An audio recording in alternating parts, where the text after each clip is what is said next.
pessoal, sejam bem-vindos ao primeiro vídeo de volta do Café com Beat, esse projeto que é uma honra estar fazendo parte, com essa volta com logo nova e identidade visual nova, como vocês podem ver no nosso Spotify, no nosso YouTube, no nosso Instagram, que eu vou deixar tudo aqui na descrição do vídeo. E a cara tá excelente, obrigado Mari por ter conseguido fazer uma identidade visual que estabeleça essa juventude, essas novas cores, o degradê, nosso novo mascote. E tudo isso para a gente ter as nossas conversas com os professores, que têm tantas pesquisas interessantes, e a gente vê a oportunidade nesse tipo de projeto em divulgar essas pesquisas científicas de uma maneira mais fluida, mais oral e um pouco menos desmistificada com os termos técnicos. Então, hoje eu tenho o prazer de ter o primeiro episódio, o nosso professor Murilo, meu xará, então Murilo e Murilo. Então vai ser uma honra, eu estou tendo a matéria com ele de inteligência artificial, então vai ser totalmente focado com o nosso tópico aqui do dia de hoje. E eu sou o Lucas, é um prazer estar aqui com os nossos dois Murilos, o nosso professor e o nosso entrevistador. Agora eu vou começar apresentando o nosso professor Murilo, que é doutor em ciência da computação pela USP, e teve um período de sanduíche na University of Surrey, na Inglaterra. Ele também é mestre pela UFO. Atualmente ele é professor associado à Facom, aqui na UFO. Ele é coordenador do ANET, que é o Artificial and Machine Intelligent Networks. É um dos raros pesquisadores brasileiros premiado múltiplas vezes pelo Google Lara, que é o Latin American Research Awards. Sua expertise transita entre a modelagem de redes complexas e aplicações práticas revolucionárias em fotônica e dados sequenciais, em geral, desenvolvendo tecnologias que vão desde o diagnóstico precoce do autismo e até a segurança alimentar e detecção de patógenos. Bom, e como gancho inicial aqui, eu queria perguntar para o professor Murilo, qual que foi o ponto de inflexão na sua carreira para perceber que a IA se tornaria um motor da economia e de tantas revoluções e descobertas recentes que a gente tem na ciência? Quando você percebeu que, não, IA deve ser mais estudado, eu vou focar nisso aqui porque isso aqui vai dar bom? Olha, Murilo, Lucas, em primeiro lugar é um prazer estar aqui com vocês, fazendo parte aí dessa retomada do Café com Beat, né? Esse primeiro ciclo aí, né? Essa primeira entrevista de vocês, e ainda mais para falar sobre inteligência artificial, né? Também cumprimento o pessoal aí de casa, de trabalho que está assistindo a gente. Assim, é curioso, né? Porque eu vim de uma geração em que a IA ainda era muito associada com jogos. Então, seja pelos cases de sucesso, né, a gente viu ali o Deep Blue vencendo o Kasparov, né, aquilo fez muito sucesso, mostrou muito potencial, mas acho que a sociedade ainda não conseguia entender o impacto que isso teria no dia a dia das pessoas. No jogo, beleza, a máquina conseguiu ganhar, mas para vir para a minha realidade, para ajudar no meu trabalho, para sumarizar aqui um texto enorme, para fazer uma análise crítica, para me ajudar a corrigir um processo judicial, coisa do tipo. E isso, as pessoas a gente não tinha isso ainda em mente. Os modelos ainda tinham muitas limitações, eles trabalhavam muito específico, domínio muito específico. Mas no fim da minha graduação, no último ano, eu tive contato com o tópico de IA, pude fazer algumas pesquisas e me chamava muito a atenção a possibilidade de, a partir de dados, a gente conseguir fornecer insights, recomendações e coisas do tipo, né, valiosas, que reuniam ali o que se tinha de conhecimento da literatura. Então, isso acabou determinando a minha escolha pelo meu projeto final, pelo meu TCC.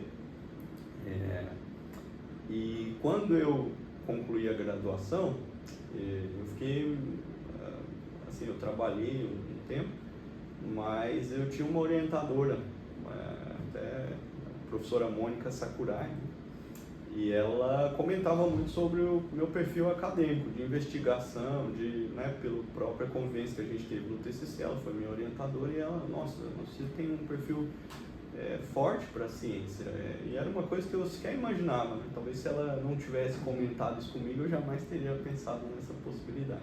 Então, mesmo trabalhando, eu ainda tinha aquele pensamento, né, de mestrado.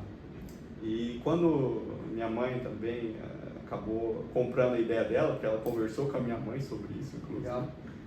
E quando eu precisei escolher a linha de pesquisa, aqui na Facom a gente tinha 4 linhas, né? A linha de redes, a linha de banco de dados em imagem, que agora chama ciência de dados, a linha de engenharia de software e a linha de inteligência artificial. Então, não tive dúvida, assim, a minha prioridade era a linha de inteligência artificial, pensando naquilo que eu já tinha vivenciado na graduação. Que continua até hoje na Universidade Federal de Berlândia, né? Isso, essa linha a nossa de linha está lá, firme e forte, né? Agora com muito mais candidatos do que no meu tempo, né? Muito mais. Mas o ponto meus colegas naquela época, eles me zoavam, eles ficavam brincando, pô, você é muito viciado mesmo, cara, quando é que você vai trabalhar, quando é que você vai arrumar um serviço, vai fazer pesquisa, vai ficar jogando o dia todo no laboratório. Então eu vi muita piadinha assim, sabe, mas para mim eu sempre pensei que aquilo era bom demais para ficar só ali, sabe, eu acho que tinha muita capacidade. Num primeiro momento, essa capacidade, é claro, dentro daquele domínio, né? Mas era algo tão forte, a gente conseguia reunir tanto conhecimento, chegar em tanta informação rápida, insight rápido, eu falei, cara, isso pode ir mais longe, né? E foi uma escolha assim, eu sou muito grato a Deus, né? Porque aqui a professora Gina, né, foi a minha orientadora de mestrado, e ali eu pude aprender bastante sobre inteligência artificial, né, com os professores aqui da Facom, e com a minha orientadora pude aí dar os primeiros passos fortes aí, né, em direção à pesquisa de excelência em inteligência artificial. Maravilha. E eu vou comentar aqui, eu peço por favor que você corrija a gente, que agora a gente vai trazer algumas papers, algumas notícias, e obviamente a gente tentou estudar um pouco ali, mas às vezes a gente vai cometer um erro, então por favor corrija a gente. A base do professor é muito forte, é muito bem estudada, trabalhada desde a base, e as aplicações dele têm um range de aplicações práticas e positivas para a sociedade que é impressionante, são muito positivas. Então, quando eu fui pesquisar no Google Academics do professor para achar os artigos, é impressionante mesmo ver como tem desde ajuda à identificação do metanol, que pode salvar vidas em casos extremos, ou na identificação precoce do espectro autista, que também pode ajudar muito ao paciente em medidas adequadas para o paciente, e identificação também em relação a coma, ou até mesmo outros temas que são um pouco mais recentes das LLMs no poker. Então a gente vai discutir um pouco sobre esses temas, esses papers, de uma forma que não vai dar para discutir tudo, algumas perguntas vão talvez ser específicas para o ouvinte, mas eu faço o convite e recomendação muito grande de acessem aqui na descrição também, a gente vai colocar os links dos papers que a gente tem disponível para vocês que estiverem curiosos e quiserem saber mais, lerem na íntegra e poder tirar qualquer dúvida com a gente e perguntar aqui nos comentários que a gente vai tentar responder todas assim que possível. Então, começando, eu gostaria de começar uma que mais me chamou a atenção, porque eu participei até de outra palestra de uma outra participante da pesquisa que é sobre a identificação do TEA precoce, né? Então, eu gostaria primeiramente que você descrevesse como que foi, ou como começou essa pesquisa, com quem foi desenvolvida, se teve múltipla disciplinaridade entre outras faculdades aqui da UFO, como foi isso? Bom, Murilo, essa é uma das pesquisas que a gente mais tem trabalhado, né? A gente tem buscado bastante apoio dentro e fora do país, né? Hoje a gente tem uma infraestrutura muito boa para dar sequência. Esse projeto começou na época da pandemia, na verdade um pouquinho antes, né? Acho que algumas semanas antes ali, de fato, né, o Brasil parar, né, e o mundo, né, também. Então foi uma colaboração entre dois institutos, né, o professor do Instituto de Ciências Biomédicas, o professor Robson Sabino e eu, aqui na Faculdade de Computação. E o professor Robson estava integrando uma equipe, né, que estava investigando plataformas biofotônicas, né, para detecção de transtornos e também, né, naquela época também de algumas doenças já. E o ponto foi, eles tinham dificuldade, né, de fazer a modelagem preditiva. Eles ainda estavam começando essa linha de pesquisa e precisavam de alguém de inteligência artificial para auxiliar eles nesse processo. Os dados de espectroscopia no infravermelho, eles são de alta dimensionalidade, várias bandas possuem ruído, então tem uma dificuldade inerente. Né? Vou te interromper aqui, porque eu também acho que eu esqueci de comentar que o mais interessante dessa pesquisa, na minha opinião, foi o fato de conseguir identificar a partir da saliva. Então a gente está tudo falando a partir de uma coleta básica, né, vamos dizer assim, muito menos custosa e muito menos agressiva para o paciente, de conseguir coletar essa amostra e conseguir identificar a partir de luzes infravermelho nessa amostra, conseguir identificar possivelmente, com a ajuda da inteligência artificial, o autismo, né? É isso? Isso mesmo. Então é um processo de autocoleta, ou pelo menos de coleta indolor, né? A gente pensa uma criança, por exemplo, fazer um exame de sangue, é uma judiação, né, com a criança. A saliva ela é muito mais fácil de ser obtida, né, para pessoas um pouquinho maiores, né, crianças maiores, jovens, adultos, idosos, ela pode até ser autocoletada, né? Eu mesmo posso coletar e isso causa menos exposição, né? Menos invasividade, né, no processo de coleta, né, vamos dizer assim. Então, além disso, a possibilidade de identificar vários biomarcadores presentes na saliva, né? A saliva não é só água. A saliva ela contém microRNAs, ela contém metabólitos, ela contém vários aspectos compostos biológicos, né? Então, ela é uma fonte riquíssima de informação sobre o paciente, sobre condições, né, transtornos e sobre a própria saúde dele também. Então, a gente começou esse processo, né, de desenvolvimento até antes mesmo, né, do Covid, mas como veio a pandemia, aconteceu isso. O pessoal me chamou para integrar uma equipe de desenvolvimento de uma plataforma biofotônica. Eu fiquei responsável pela parte da IA dessa plataforma, junto com outros integrantes. E aí a gente precisou mudar o foco. Então eu comecei a ver os dados de transtorno do espectro autista e a gente precisou pausar isso para poder responder às demandas da sociedade, né, de teste rápido, indolor, de alta acurácia, em grande escala, e efetivo, né? Então, mas se deu nesse contexto, né? A gente iniciou o projeto ali próximo da pandemia, precisou suspender, pausar, até que a pandemia tivesse sob controle e a gente tivesse desenvolvido ali as ferramentas para contribuir também, né, na pandemia. Tá? Então, acho que assim, o começo foi esse, foi um pouco tumultuado, né, época de pandemia, mas ali eu digo que foi, acho que a base de TEA, as primeiras análises que eu fiz, acho que elas foram determinantes para o pessoal entender o que a IA poderia fazer no contexto da pandemia também, da detecção do Covid. Não que sejam a mesma coisa, né? O TEA é um transtorno, o Covid é uma doença, né, viral. Mas ali a gente tem, depois que passa pelo equipamento, eles viram um espectro, né, com número de onda, diferentes intensidades de absorção da saliva, né? E aí entra o trabalho da IA, que é conseguir extrair informação, diferenciar grupos, né?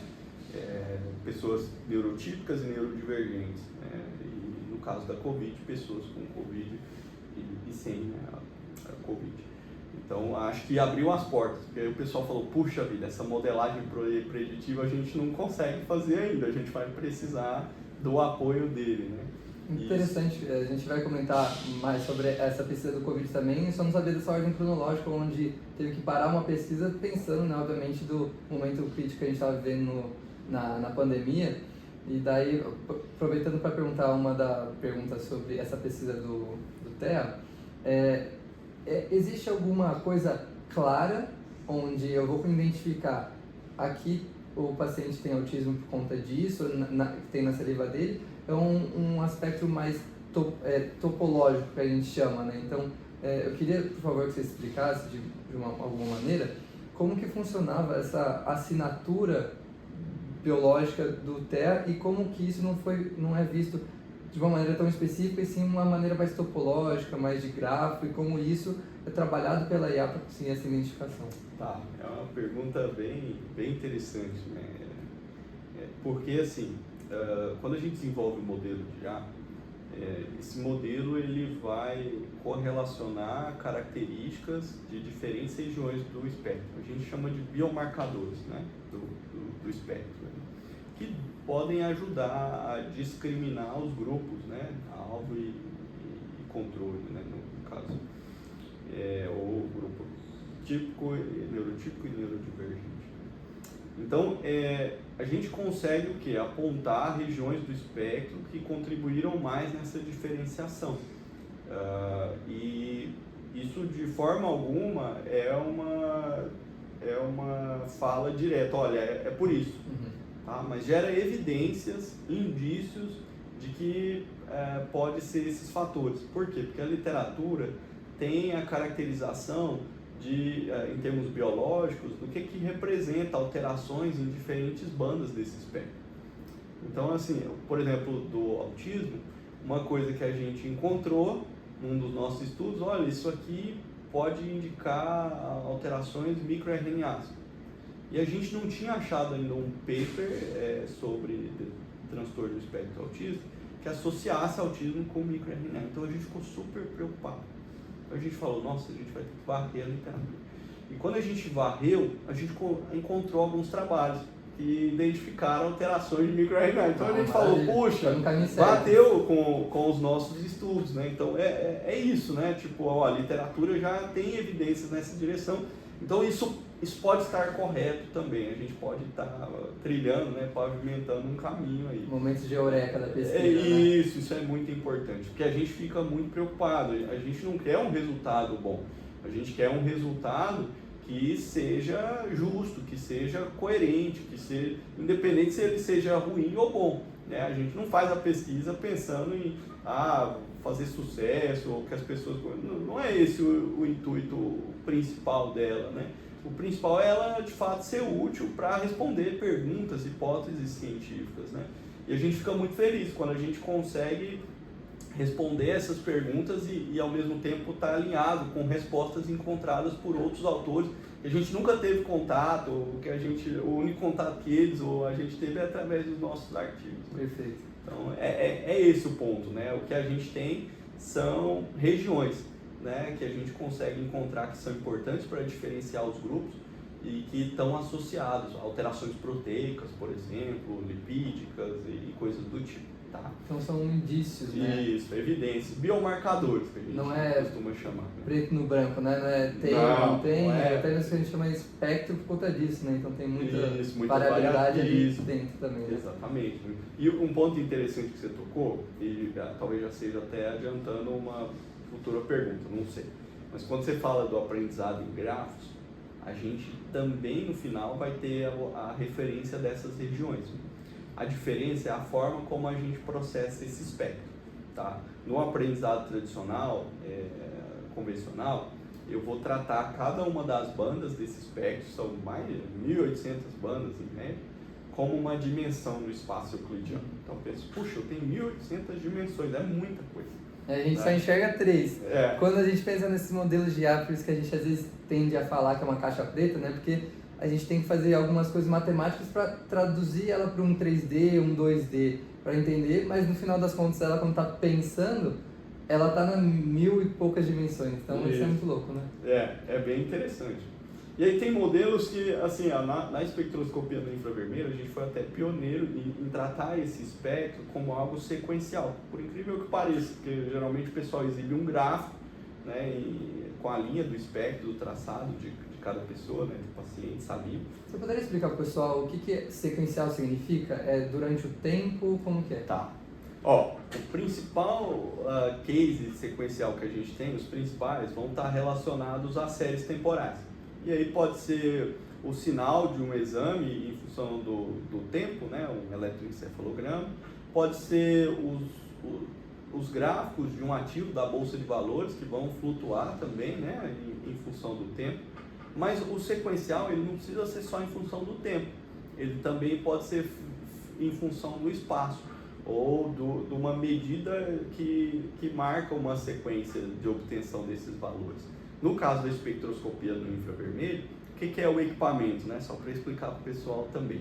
É um equipamento sustentável, não tem reagente, tá? A gente coloca a saliva, né, sobre o equipamento e esse equipamento vai incidir bandas de infravermelho de diferentes tamanhos, né, número de onda, e capturar a intensidade de absorção dessa saliva, né, das moléculas da saliva, em função de cada uma desses números de onda, cada uma dessas bandas de infravermelho. Então no final, 3.800 eu tenho um valor, 3.798 outro valor, 3.796, só para simplificar. Então eu tenho uma sequência. Eu comecei de ordem, parece decrescente, mas é porque é em centímetros a menos 1. Então é de 4.000 geralmente a 600 centímetros a menos 1.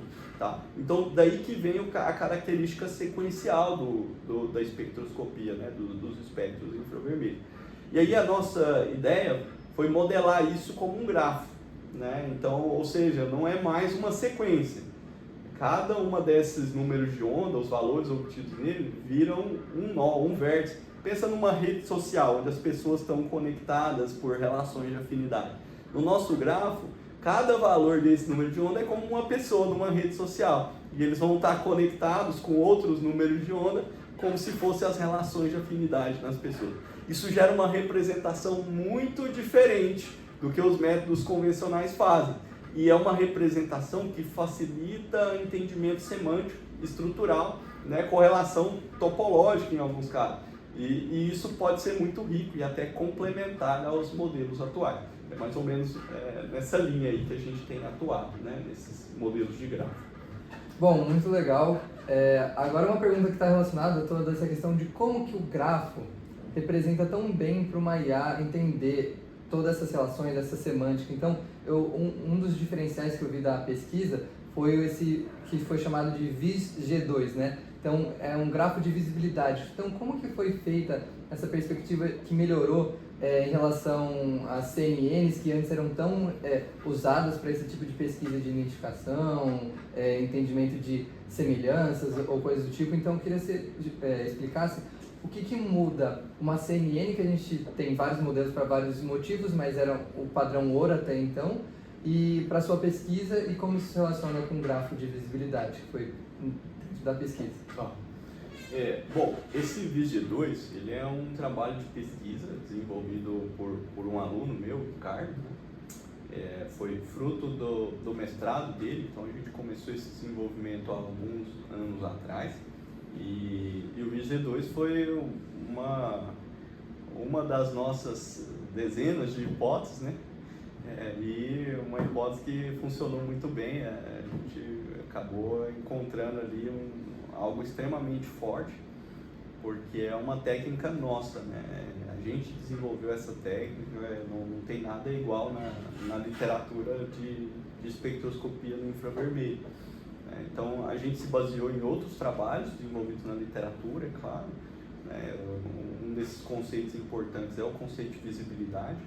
Então, pensa, eu tenho esse espectro de alta dimensionalidade, cada paciente representado lá por 1.800 valores, cada valor correspondendo a um número de onda, a uma banda de infravermelho. Como é que eu posso ter uma representação como se fosse vamos dizer assim, uma digital desse paciente, né? Como é que eu posso ter uma representação que caracteriza bem a estrutura molecular, os modos vibracionais ali obtidos por aquele paciente?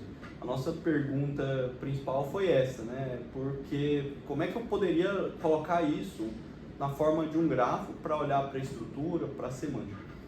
E aí o que a gente pensou foi, a gente pode conectar, gerar um grafo de cada paciente. Então, cada paciente, o espectro dele vai ter um grafo associado, que vai ser gerado a partir desse próprio espectro. E aí entra o conceito de visibilidade, porque uma vez que os espectros eles são sequenciais, a gente pode usar esse conceito de visibilidade para identificar quais espectros eles estão com valor maior, e aí, claro, eles são mais visíveis aos outros, não é espectro, qual número de onda tem valor maior, e aí eles são mais visíveis por valores de outros números de onda, e quais que estão muito baixos, e aí eles vão ter um comportamento de não serem tão acessíveis. Isso vai formar uma estrutura topológica, e analisar essa estrutura tem algumas vantagens sobre analisar o espectro. Por exemplo, o espectro ele é muito sensível a ruídos e outliers, né? No grafo a gente consegue tratar um pouco melhor a influência desses outliers definindo uma janela. Então dentro dessa janela, beleza, ele é um outlier, ele está muito alto, ele vai se conectar com vários dentro dessa janela. Mas dentro da janela, ele não vai influenciar todo o processo de aprendizado, né?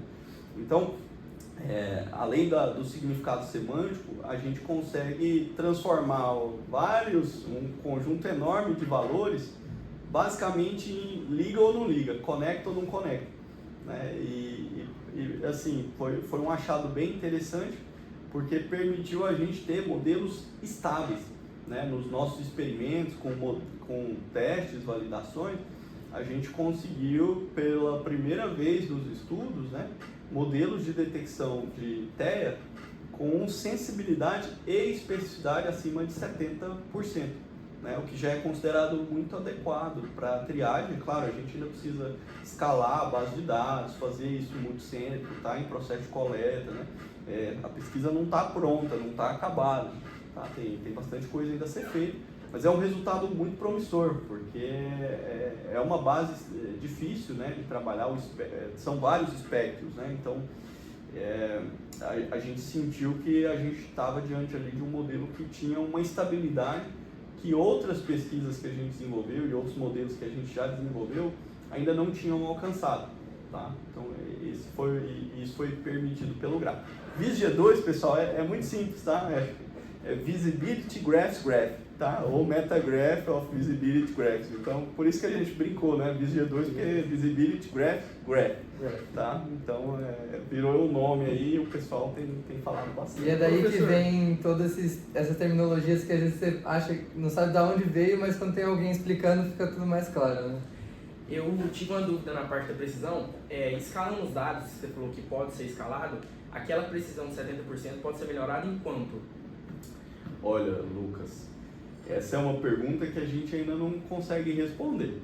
Mas como a nossa base de dados ela ainda é uma base, vamos dizer, regional, e com poucas amostras, né, diante do que a gente gostaria, né, a gente acredita que tem margem aí para tornar os nossos modelos mais robustos, tá? Então tem um estudo multicêntrico financiado pelo CNPq que está em execução, tá tentando fazer a coleta nas 5 regiões do país, tá? Então a ideia é o quê? Tem o desafio de ter mais dados e de ter mais dados de diferentes regiões, tá? Mais dados sobre pessoas, né, neurotípicas e neurodivergentes de diferentes regiões. A gente acredita que isso vai beneficiar bastante os nossos modelos e permitir uma melhoria também em termos de estabilidade, porque outras arquiteturas que a gente já desenvolveu, elas sofreram mais com essa estabilidade. E tem modelo que chega às vezes em 90% de sensibilidade, mas a especificidade é baixa, é 60%, é 59%, alguma coisa assim. Então 70% que você falou foi mais no F1 score ou em outra? Sensibilidade e especificidade, que são duas medidas complementares, né? Então, isso significa que eu estou acertando a sensibilidade, eu estou acertando os exemplos positivos. Então, das pessoas total de positivo, eu acertei 70% delas, do grupo total de positivo. E do grupo total de negativos, o meu modelo acertou 70% delas. Então, 70% para neurodivergente e 70% para neurotípico. Tá? Então ele não está bagunçando tanto quanto outros modelos. Às vezes você quer melhorar muito a sensibilidade, quer acertar o maior número de dispositivos possível, mas aí você sacrifica a especificidade. Você acaba levando muitas amostras negativas dizendo que elas são positivas. E aí essas métricas elas são meio opostas, né? Elas podem acontecer, eu posso ter sensibilidade máxima se eu tiver especificidade mínima. Então é um desafio equilibrar isso, ter modelos robustos que conseguem, né, dar resultados aí estáveis, né, diante dessas duas métricas. Perfeito. Como última pergunta dessa pesquisa, para a gente ir para a próxima, eu queria saber exatamente nessa questão de... A gente tem uma pesquisa super legal, interessante, que está melhorando as métricas de identificação de uma maneira tão pouco evasiva, mas quando, a gente não consegue prever uma data em nada, né, na ciência, mas quando que você, ou como que você vê o processo e temporização de tornar essas estratégias práticas no dia a dia? Então, para fazer essa triagem, então uma criança, na menor idade que seja, conseguir identificar o espectro autista, falta muita legislação, burocracias que vão impedir a ida rápida para os hospitais, etc., ou são outras medidas que vão deixar esse processo talvez mais lento, mais rápido? Tá. Eu acho que são várias etapas, Murilo. A primeira agora, né, a que a gente está desenvolvendo é a etapa da pesquisa, né? Ela já cobriu, é claro, várias outras subetapas, mas a gente precisa ter um consolidado desses resultados em nível de escala, pelo menos, do país, né? Essas 5 regiões, dados delas ajudariam muito a gente a conseguir fechar isso bem, além de ampliar a quantidade de dados. Depois disso, né, a gente conseguindo definir bem esse modelo, ter um modelo estável, isso parte aí para apoio, para parcerias, né, com empresas privadas, empresas públicas, que eventualmente tenham interesse, né, em transformar essa solução num produto, né, e assim, nosso sonho, assim, né, desenvolver, eu não sei se vocês conseguiram perceber isso, se vocês leram alguma coisa, mas as nossas pesquisas, elas são muito alinhadas ao SUS. A gente poderia usar equipamentos aqui extremamente caros, né? Tem alguns colaboradores até que usam, né? Que esses equipamentos têm uma qualidade aí inerente, mas que estão muito distantes, né?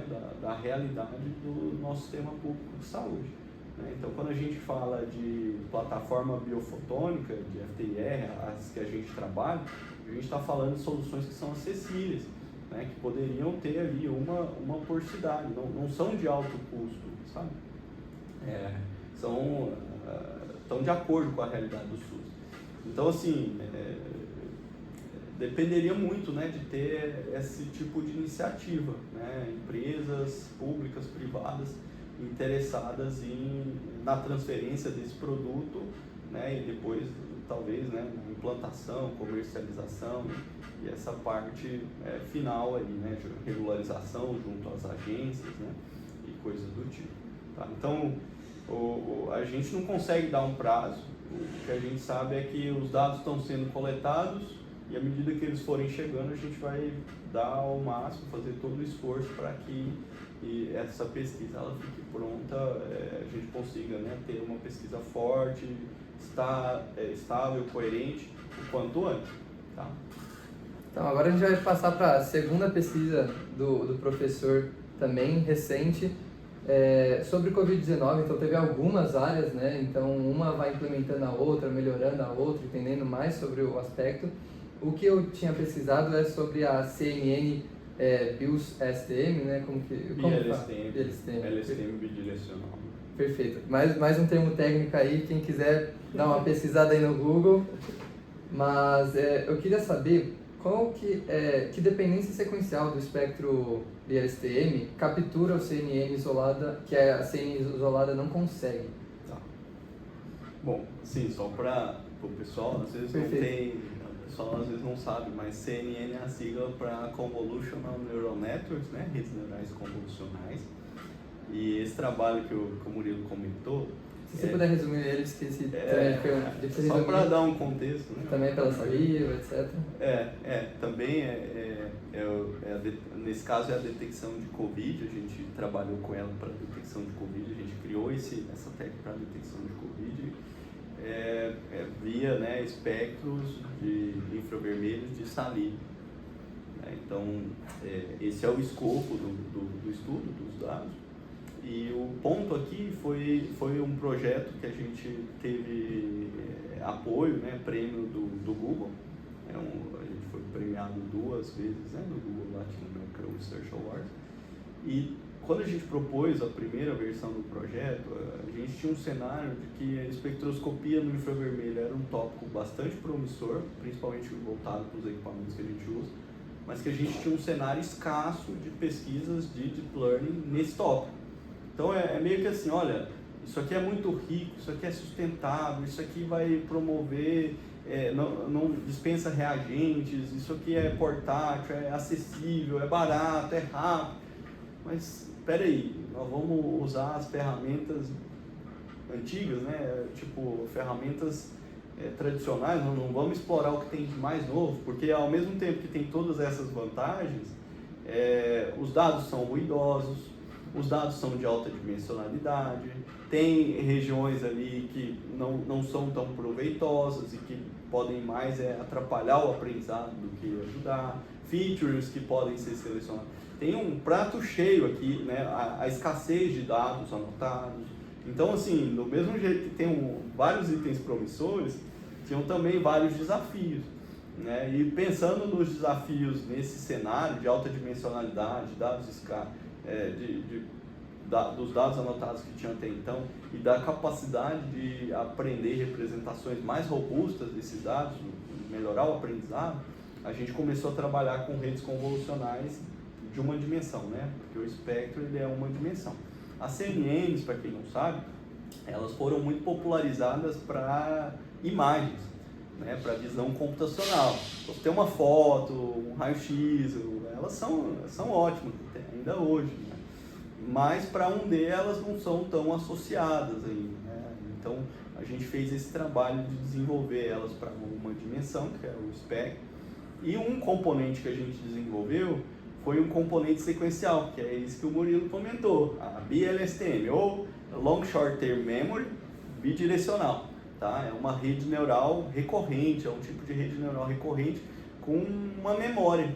Então pensa que vai passando os dados, tem uma tendência do modelo de recorrente se lembrar mais do que é mais recente e esquecer o que passou. Então a LSTM ela é interessante porque ela tem um estado de memória, né? Uma célula de memória que ela vai guardando esses estados e vai permitir controlar um pouquinho o que eu vou esquecer, o que eu vou manter. Então guardar a informação passada, né? Então ela é bidirecional por quê? Porque ela vai nas duas direções. Ela segue a ordem do espectro mesmo, mas ela também segue a ordem inversa. Então ela analisa as correlações nas duas direções, né? Então nesse nosso framework, o que a gente fez? A gente usou a CNN para produzir representação espacial robusta. Então a CNN você recebe um bloco lá de 10, você vai aplicar os filtros nela, né? Então 10 em 10 vai deslizando ela no espectro e vai produzindo aplicando uma função matemática que vai mexendo naquele espectro, nos valores daquele espectro. E depois a gente faz uma etapa que a gente chama de pooling, que é meio que reduzir aquela dimensão. Então a gente amplia e depois reduz, né, o espectro. A ampliação é para entender, vamos dizer assim, como se fosse ampliar uma imagem, entender ela e depois, ou ao contrário? A ampliação é uma pergunta legal. Se você lembrar dos mapas de ativação lá na aula, né, é o seguinte, como eu aplico vários filtros, cada um desses filtros vai trazer informação, vai fazer alterações diferentes na representação dessa imagem, né? E aí no fim se eu tenho 64 filtros, eu vou ter 64 imagens daquelas, né? Como eu aumentei. Então eu preciso de uma estratégia para reduzir. O pooling ele tem esse dever para a gente. Então o que a gente faz? A gente aprende essas representações mais enxutas, mais reduzidas do espectro, e depois a gente tenta associar o aspecto temporal desses bloquinhos de representação. E aí que entra a LSTM bidirecional. Então a gente analisa o espaço, né, os valores, né, da sequência, e depois a gente analisa a correlação entre esses bloquinhos de valores. Seria mais ou menos essa a ideia, e que funcionou bem nesse trabalho, né? A gente teve modelos lá com mais de 80%, né, de sensibilidade e de especificidade, salvo engano, né? Então foi um resultado muito interessante, né? Vários resultados, é importante destacar, né, que a gente teve para a Covid. Esse é um projeto alinhado, né, com a indústria, né, com a Imuniscan, parceiro nosso, e muita coisa ficou para, né, o desenvolvimento do projeto, a gente não publicou. Né? Então, assim, o que foi permitido publicar, essa é uma das técnicas aí que a gente, né, teve um melhor desempenho aí do que foi permitido a gente publicar. Perfeito. Dessa mesma pesquisa, outra coisa que eu achei super interessante é tentar interpretar essa caixa preta que existe muitas vezes citada da IA, né? Eu também não sei o que significa a sigla, mas, né, SHAP, ou SHAP. Então eu queria entender se ele conseguiu, essa metodologia de interpretação, como que ela conseguiu identificar a assinatura do vírus Covid-19 comparado a só responder vamos dizer assim, uma gritaria da resposta inflamatória. Então, se uma pessoa está doente com uma gripe qualquer, ela também vai ter respostas inflamatórias que vai poder similarizar, pelo menos em algum aspecto, ao Covid. Então, como que não captou essa IA uma coisa só inflamatória e sim a da Covid-19? Se faz sentido. Tá. Não tem a detecção do vírus na saliva. Essa parte a gente não tem como ser feito, porque no fim o que a gente está coletando é o estado da saliva. Pode até haver a presença de vírus ali, mas o que está sendo capturado pelo equipamento é a absorção, né, dos infravermelhos pelas moléculas de saliva. Então, paciente... é indireto isso, não dá para a gente dizer, tem o vírus aqui ou não tem. O que a gente tem, tem características da presença do vírus e não tem características, né, de acordo com os modelos que a gente treina.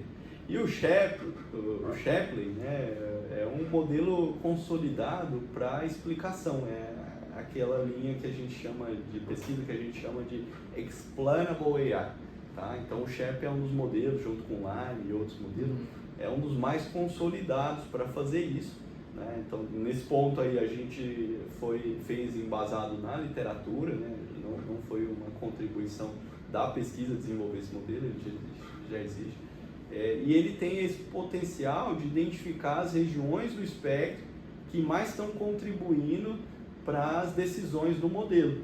Tá? Então, se você tem um modelo de alto desempenho e consegue analisar essas regiões, você consegue identificar quais bandas do espectro infravermelho estão contribuindo mais. E na literatura, e os especialistas, né, também da equipe, eles conseguem identificar rapidamente que tipo de estruturas, né, proteínas, ou coisa do tipo, que estão associadas com aquelas regiões. Então acaba conseguindo gerar essas evidências para o estudo. E é muito rico, é uma parte fundamental, né? A gente não costuma fazer os estudos sem essa análise, né, dos especialistas. É uma forma de validar, né? Sem explicar, podia ser que deu 70%, 80%, 90% num chute, né? Mas quando você coloca uma estratégia para conseguir justificar essa explicação ali... Por exemplo, tem uma banda do espectro que ela caracteriza a concentração de água, o percentual de água na amostra. Então, se a saliva tem mais água ou menos água, isso vai influenciar. Se a gente de repente chega e fala, olha, é a concentração de água que está influenciando, mas isso não faz sentido, né? O especialista na hora já vai poder dizer, olha, isso aqui está errado, isso não pode ser um biomarcador interessante. Né? A gente precisa analisar melhor o estudo, né? Talvez embasar em outros biomarcadores, porque isso aqui, assim, a gente já tem bastante experiência, a gente nem considera essas bandas, mas pode existir, né, estudos que não tenham a presença, o suporte de especialistas e que às vezes não tem um modelo robusto, né? Tem um modelo que está baseado em evidências fracas, né, para caracterizar, diferenciar um grupo de outro. Perfeito. Você citou de água, acho que já é um ótimo ponto para a gente, para uma próxima pesquisa que foi super recente, que você estava totalmente participando da pesquisa, que é a do metanol. Então eu pensei no água porque não é só uma ressaca, né? Assim, teve casos onde pessoas ficaram cegas, pessoas morreram, e então teve em um período tão curto. Como que foi essa pesquisa do metanol? Então, se você quiser dizer mais, Lucas. Bom, primeiro, professor, faz um resumo da pesquisa do metanol para a gente entender como foi esse trabalho de vocês. Tá. Bom, pessoal, assim, talvez o pessoal não conheça, né? A gente fez um trabalho de uma pronta resposta, né? Um trabalho, assim, muito rápido, né? Intenso, para poder desenvolver uma solução que permitisse detectar a presença do metanol nas bebidas, né? E esse trabalho só foi possível porque a gente tem uma expertise grande, né, nos equipamentos de biofotônica, né, no desenvolvimento de soluções de ar para esses equipamentos. Então, com essa crise sanitária aí do metanol, onde as bebidas foram adulteradas e esse composto aí ele traz, né, ele é nocivo, ele pode matar o ser humano, né, nas concentrações, a gente desenvolveu um modelo, né, um pipeline para poder fazer essa detecção. E o mais legal desse estudo é que a gente considerou concentrações maiores, né, mas também concentrações muito, muito pequenas, né? Então a gente teve concentrações aí de quase 0,1% de metanol e outras, né, de 1%, 4%. E o mais interessante é que os nossos modelos eles têm quase todos 100% de acerto. A gente teve uma ou outra situação com essa concentração mínima em que não foi possível alcançar o acerto máximo, né, o desempenho máximo. Mas e a gente teve várias amostras, fez um trabalho intenso, né, nessa amostragem, e a gente depositou uma patente, né, essa patente aí a gente depositou aí junto com a universidade, né, e dado, né, o sucesso aí do método, isso repercutiu bastante, né, na sociedade. A gente teve contato, né, com polícias de diferentes estados, polícias científicas, pode passar um pouquinho aí da nossa expertise também, da forma como a gente estava fazendo esses testes, conduzindo os estudos para auxiliar, né, de alguma forma. Entendi. Então, esse é o contexto aí da pesquisa, né? E ela só foi feita rápida, assim, a gente só conseguiu fazer ela porque foi em poucas semanas, né? A gente só conseguiu fazer ela rápido porque, de fato, a gente já tem muita experiência com esses dispositivos aí, né, sustentáveis, né, de fotônica, né? Então, a gente teve o trabalho aí da coleta, teve também o esforço do nosso grupo, né? O professor Robson Sabino com o seu grupo, eu com o meu grupo de pesquisa, né? Então, outros alunos envolvidos em outros projetos, eles deram uma pausa e puderam ajudar a gente a responder, né, de forma rápida. E, claro, contribuir com esse estudo, com essa pesquisa. Beleza. E qual foi a motivação por trás da escolha de linhas de pesquisas que focam diretamente em ajudar o próximo? Onde você decidiu tomar esse como objetivo? Por exemplo, não, eu quero usar os conhecimentos de IA, de Machine Learning e LLMs para ajudar o próximo em saúde, segurança?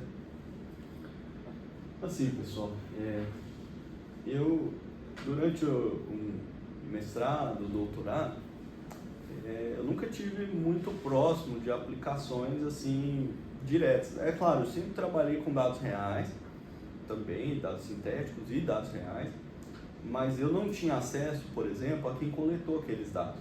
Foi o hospital tal, assim, estava lá o dado, eles passavam e pronto, não tinha essa interação científica, né?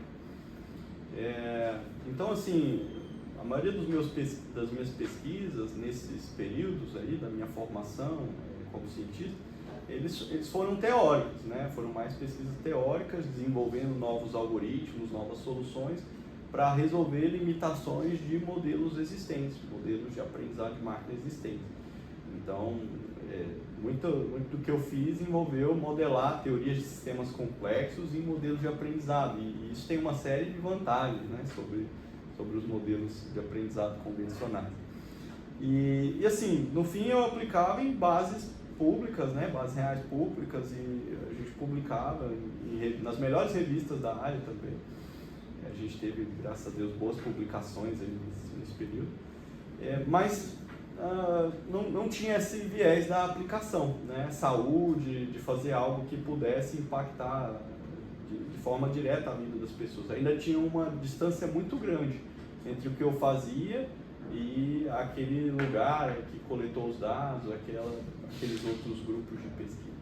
Isso começou a mudar em 2019, né? Então eu fui convidado, né, pelo professor João Destro a conhecer mais de perto os desafios que eles tinham nos sinais de eletroencefalograma, né? E naquele momento eu fiquei muito feliz, porque eu pude ver problemas extremamente difíceis, né? O que eu vi ali das pesquisas que tinha até então, eles tinham lá pouco mais de 50% de acerto, né, nos modelos, e usando modelos de aprendizado de máquina convencional, tradicional, né? Redes neurais, MLP, né, SVE. Pessoas top na pesquisa, mesmo assim, problemas tão complexos que apenas 50% ou coisa do tipo. Assim, não é fácil acompanhar o estado da arte da IA, né? Se você não for muito técnico, você acaba, poxa, esses algoritmos já estão resolvendo o meu problema, então eu vou ficar com eles, né? Mas tem problemas que, se você não for além, não acompanhar o estado da arte, você não vai conseguir ter os melhores resultados possíveis, né? E aí eu comecei a me deparar com esses problemas numa pesquisa real aplicada. O professor João Destro, para quem não sabe, né, professor da engenharia biomédica, né, aqui da UF, e ele tem um trabalho muito importante, né, com a coleta de sinais de eletroencefalograma de pacientes que estão né, em coma. Então, tudo aprovado pelo comitê de ética, tudo feito aí com muita dedicação, ele dezenas de anos aí, né, de universidade. Então, beleza, eu vou só contextualizar essa parte, porque é uma parte legal. Eu acho que eu ainda não respondi a pergunta, porque quando você me perguntou, eu falei, eu posso responder rápido ou eu posso contar um contexto. Às vezes eu acho que as pessoas querem uma conversa mais leve. Exato. Porque se a gente for técnico o tempo todo, eu acho que eu não sei, né? Assim, meus alunos gostam, mas eles... Não, perfeito, é isso que a gente quer. Tem muito aluno que começou e não terminou. Falou, professor, eu acho que não é pra mim, não vou dar conta, eu quero uma coisa mais simples. A história é melhor pra entender. Então eu vou continuar falando do Destro. Tá. Acho que é passinho de formiga, né? Acho que é legal comentar isso que você comentou. Que nós, como estudantes, a gente se depara com a palavra IA, ou inteligência artificial, de uma maneira muito genérica, né? Então, você vai pisar num contexto, quando a primeira vez você aprende quase como se fosse programação assim, em código. Depois você vai aprendendo outros termos que vai ampliando esse cenário de decisão, ou políticas de IA, ou como tudo isso se envolve. E daí você vai vendo que é um buraco cada vez mais fundo. Então, realmente, se você está gostando, você vai se aprofundando, mas não é de um dia para a noite que você aprende, principalmente até chegar num nível de estado da arte, resolvendo problemas de verdade, difícil. Então, você estava contextualizando aí da questão da pesquisa de coma, que eu acho também impressionante e genial para como que a pessoa acha um problema tão específico, mas que consiga agregar com inteligência artificial. Então... Sim. Não, então, e esse problema do coma teve um trabalho muito exaustivo, né, na coleta, porque são dados complicados de se coletar, né? A pessoa está na UTI, ela às vezes teve um AVC, um traumatismo, né? É uma condição muito crítica, né? Muito difícil. E assim, o esforço do grupo me chamou a atenção e também a dificuldade dos dados, né? E aí eu falei, cara, eu visitei o hospital, eu pude acompanhar um pouquinho, né, desse processo e conheci alguns médicos também. Então foi muito interessante ver isso, né, viver isso, porque isso chamou minha atenção. Eu falei, cara, não estou longe de... O que eu desenvolvo pode ajudar essas pessoas, né? Então, talvez é só realinhar as pesquisas para no final, além de gerar novidade, além de gerar contribuição científica, também gerar impacto na saúde, impacto social, né? E aí começou, plantou uma sementinha assim, né? Que eu comecei a ajudar. Hoje a gente tem resultados nesse case né? O pessoal da França trabalhou com esses dados, o professor comentava, e os resultados eram próximos ali de 0,6 de F1 macro. Né? Hoje a gente tem resultados de 0,92 de F1 macro, 0,93. Então, assim, a gente tem muitas soluções, e isso graças, né, à nossa equipe de pesquisa, ao apoio dos colaboradores.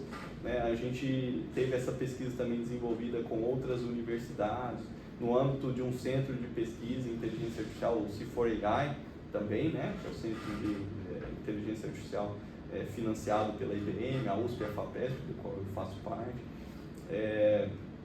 E aí eu acho que isso foi o ponto-chave, assim, falou, cara, a gente precisa, não é só a parte da pesquisa e acabei, a gente precisa levar a pesquisa para as pessoas.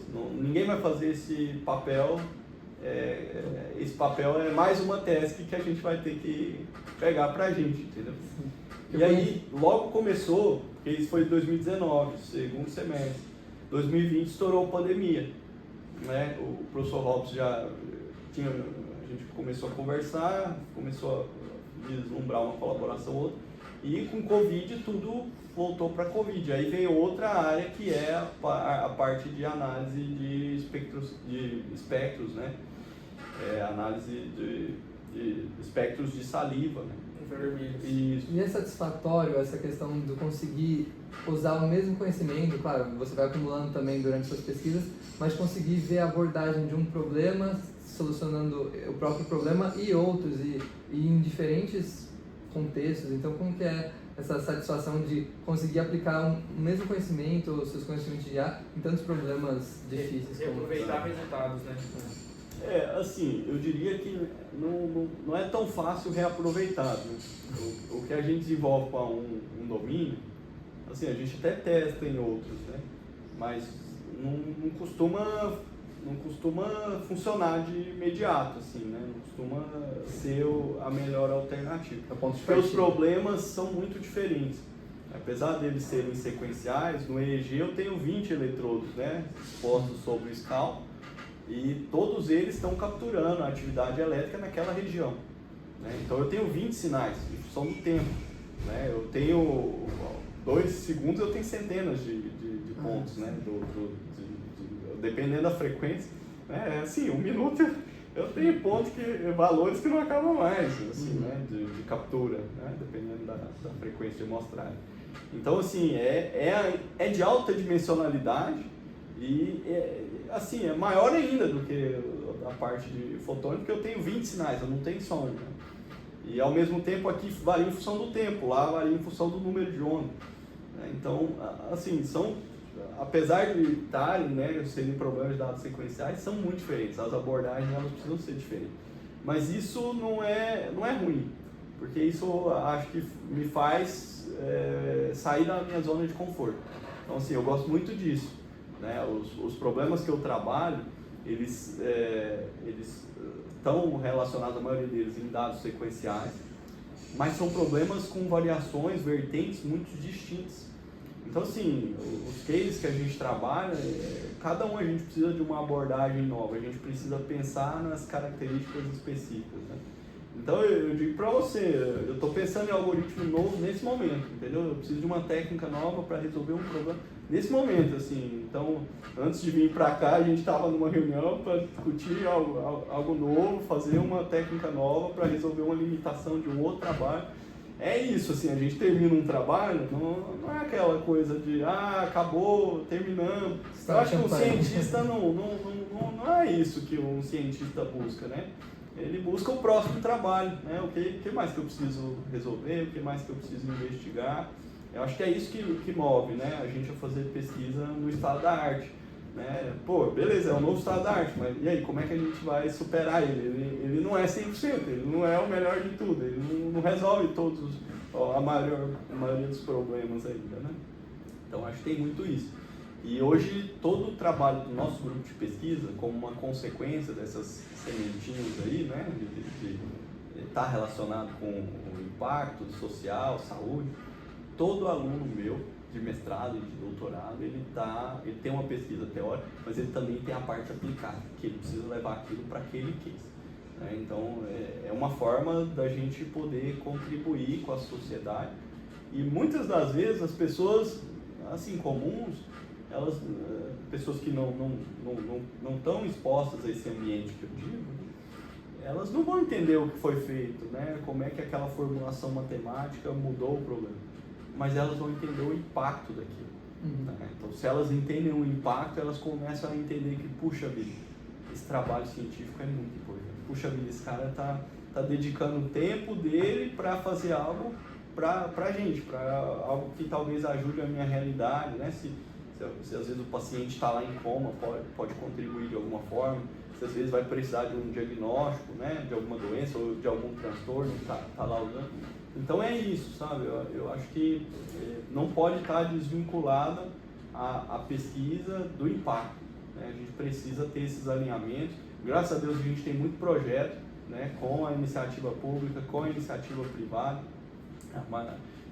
A gente sempre está aberto aí, né, a fazer essas parcerias para desenvolver a ciência e para também resolver problemas reais, problemas sérios aí, críticos. Né? O impacto que gera numa quantidade de pessoas aí é muito amplo. Bom, pessoal, agora a gente vai encerrar um pouco esse assunto biofotônico e biológico, e a gente vai falar agora sobre probabilidade, que foi um trabalho que o professor Murilo fez de LLMs e estratégias em poker. E, professor, para contextualizar o pessoal, como que foi esse trabalho? Qual foi a finalidade dele? Onde a gente conseguiu chegar? Tá.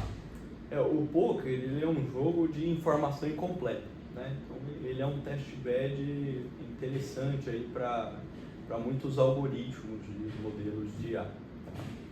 Por que informação incompleta, né? A versão mais conhecida do poker, né? Cada um recebe 2 cartas e ficam as outras cartas, que são chamadas de comunitárias, viradas, né, sobre a mesa. Ninguém sabe, né, quais cartas que estão ali, elas estão viradas, né, para baixo, né? Então, cada rodada do jogo, essas cartas vão, algumas são viradas, né?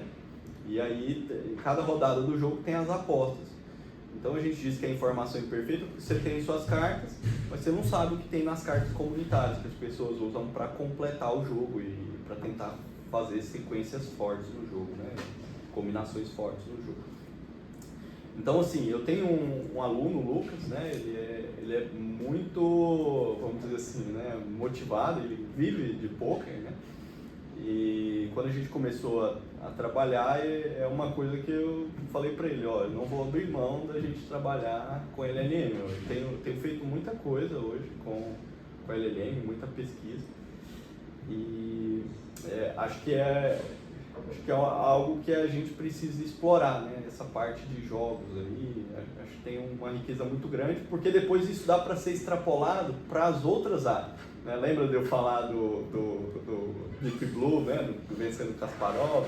Eu acho que assim, a gente pode transformar, né? Melhorar as LLMs num nível em que elas podem talvez ser um assistente pessoal ali indispensável no nosso dia a dia, auxiliar a gente em várias tarefas, seriam extremamente, ainda mais úteis. Né?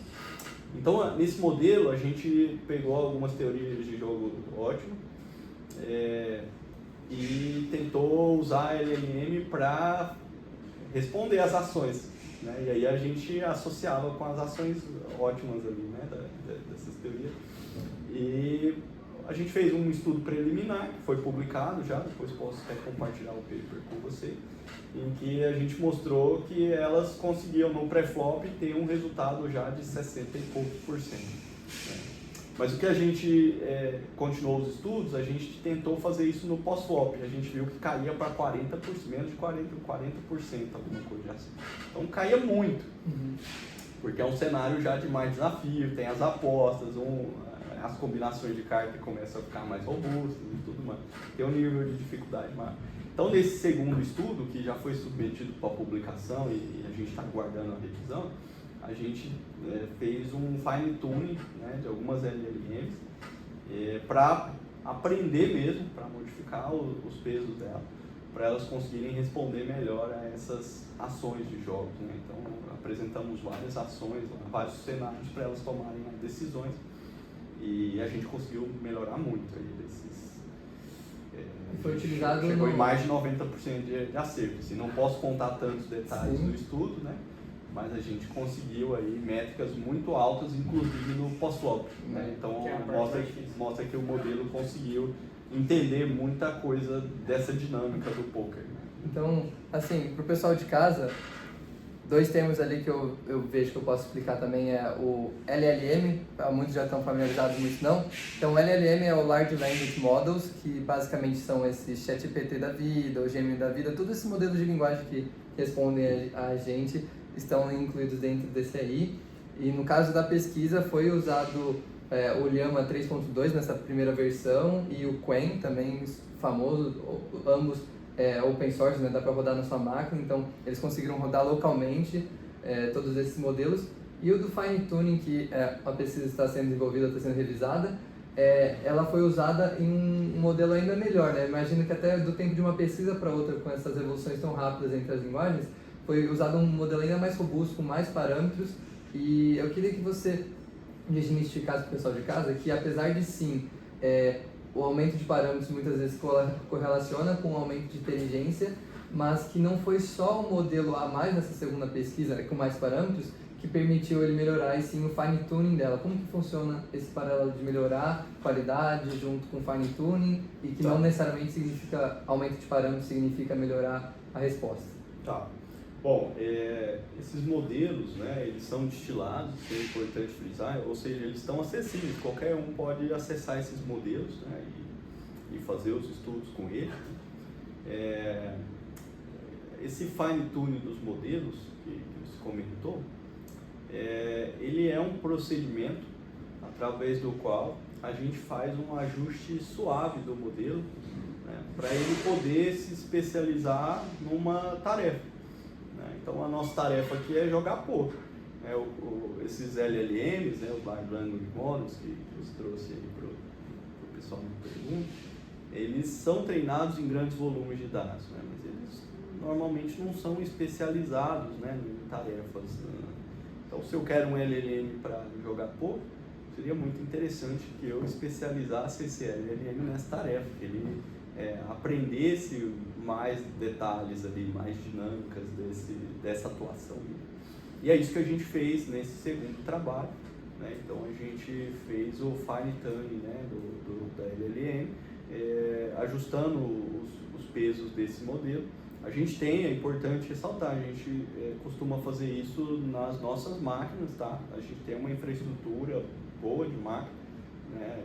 Por exemplo, esse último paper aí a gente fez numa 5090, numa máquina ali muito forte que foi financiada, né?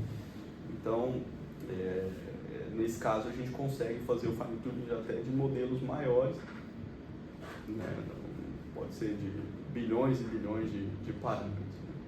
Mas acho que esse é o ponto, né? Especializar a LLM, né? Elas são genéricas, elas são gerais. Às vezes as pessoas não percebem, mas no dia a dia, quando elas fazem uma consulta com o ChatGPT, com o Gemini, tem a possibilidade deles manterem essas iterações em memória, né? E aí é uma forma também delas se especializarem, né? Delas guardarem um contexto sobre você. Só que em vez de especializar em poker, ela vai especializar no que você gosta de conversar, do que você está conversando. Isso, nas tarefas, né? Ela vai ter um contexto maior aí sobre você, né? Então pensa que uma LLM pudesse ser treinada para saber sobre você, para saber o que você gosta, o que você faz, coisas do tipo. Acho que é legal que a gente faz isso pro poker, né? Agora é só que pensando em mudar os pesos dessa LLM e a interação que ela vai ter, né, nesses diferentes contextos do jogo.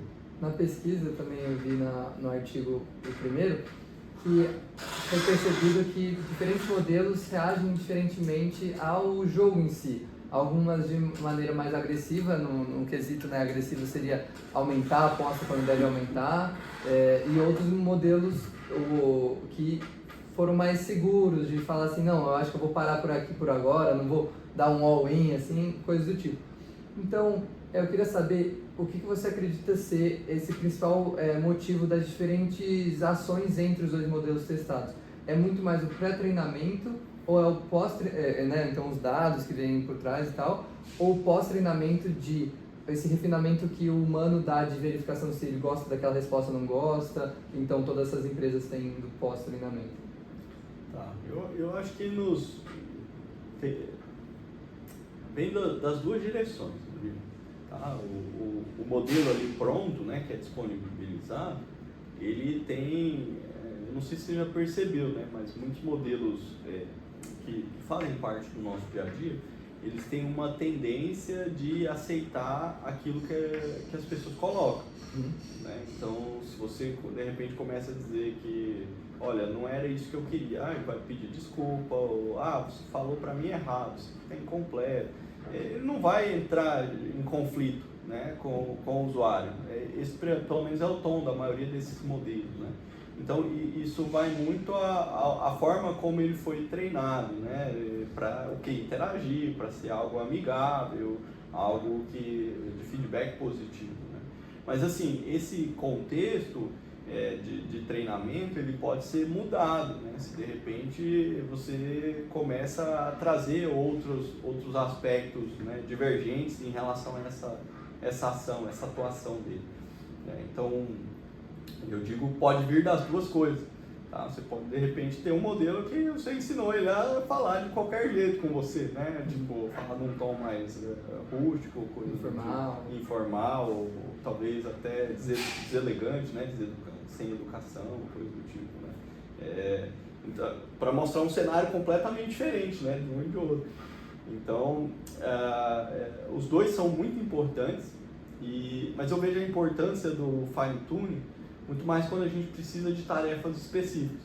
Então, se eu pensar em você, né, vamos pensar que você quer um assistente acadêmico, né? Então, alguém para te orientar, um LLM para te orientar durante a faculdade, as disciplinas que você vai cursar, o que você pode focar para estudar para uma prova, coisa do tipo, né? Ele precisa ter um contexto, né, da universidade, do seu curso, para poder te dar bons insights. Se ele for geral demais, ele talvez não vai conseguir pegar as nuances, as particularidades e te dar os melhores feedbacks. Né? Então, é um exemplo. Isso serviria para a vida financeira, serviria para o que eu vou assistir hoje na TV, alguma coisa. Então, é importante essa etapa, né? Porque no fim, eu gosto de dizer que é igual o problema de spam. Né? É um problema básico, todo mundo tá no dia a dia de todo mundo. O que é spam para alguém pode não ser spam para outra pessoa. Né? Você recebeu uma oferta lá de uma loja de calçado. Puxa, que maravilha, eu estava mesmo precisando de um calçado, tal. Pode ter alguém que está nesse mesmo contexto, também estou precisando de um calçado, e vai olhar e vai falar, como é que essa empresa pegou o meu e-mail? Quem deu permissão para eles me mandarem propaganda no e-mail? Né? Então, assim, são reações divergentes. É o contexto ali. Isso, de uma forma ou de outra, sempre vai precisar ser aprendido para a melhor interação, né? Aprendido, ajustado, para a melhor interação possível. Né? Perfeito. Vamos lá, pessoal. Agora a gente vai falar de um assunto que está em tendência aqui na nossa faculdade, na UFO, que é sobre o curso de IA. Então, professor, se você fosse desmistificar mitos de IA para quem é leigo, qual seria uma explicação breve da IA, se realmente a gente deve se preocupar com o perigo dela em geral, assim? Bom, tem uma palestra que eu proferi algumas vezes, né? Que eu começava mostrando os dois cenários, né? O fim dos tempos com a IA, né? Uma destruição em massa, e o cenário perfeito, né? Com a IA resolvendo todos os nossos problemas e assim, felizmente, né, nenhum dos dois casos é verdade, né, assim, né, acho que não tem como resolver, né, nem ser o pior, nem ser o mundo perfeito, né?